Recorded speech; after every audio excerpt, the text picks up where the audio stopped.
Welcome back. International Women's Day is March 8th, which is this Wednesday. And to celebrate, I urge you to grab a ticket for Out Loud with Laughter, happening at the Women's Foundation of Portland. It's an intergenerational conversation about the glue that has and will continue to hold women together. And joining that conversation and joining us this morning is author and activist Judy Gumbo. Judy, thank you so much for being here.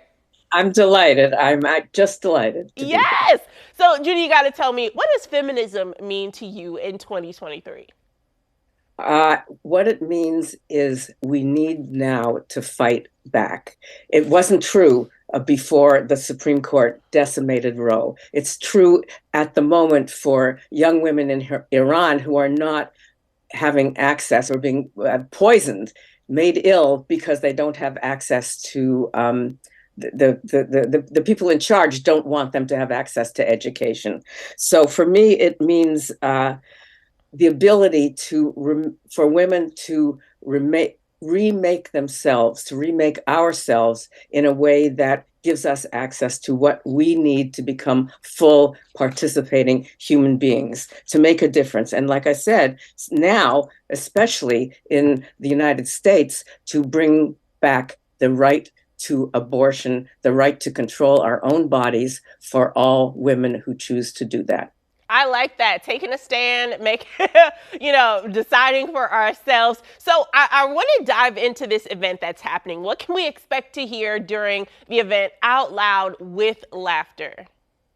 I think what we can expect to hear are the experiences of myself and also of Ruby, who went to high school with my daughter, Jessica, and is very well known for her activism in the environmental movement. And then we're being, the person who is facilitating the discussion is a woman named Tra Renee, who I don't know, but who seems like a terrific a person with an ability to do that. So I think what we can hear is how to do things, how to laugh about things, and how to also organize ourselves so that we have, in fact, a life that includes feminism, justice, and friendship.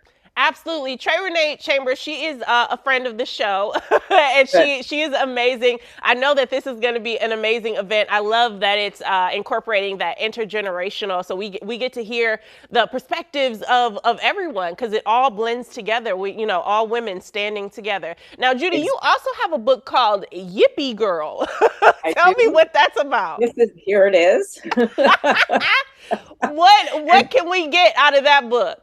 Oh, you can get basically everything you need to know how to make change, or what we used to call a revolution.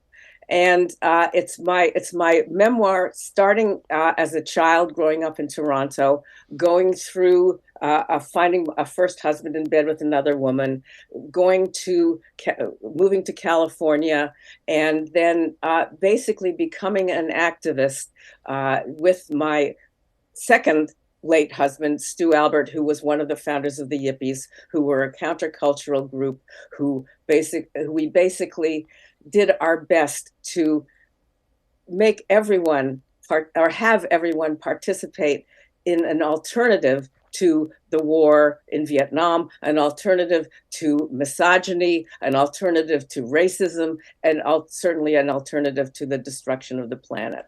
So we did a great job. The Yippies were wonderful. Yes.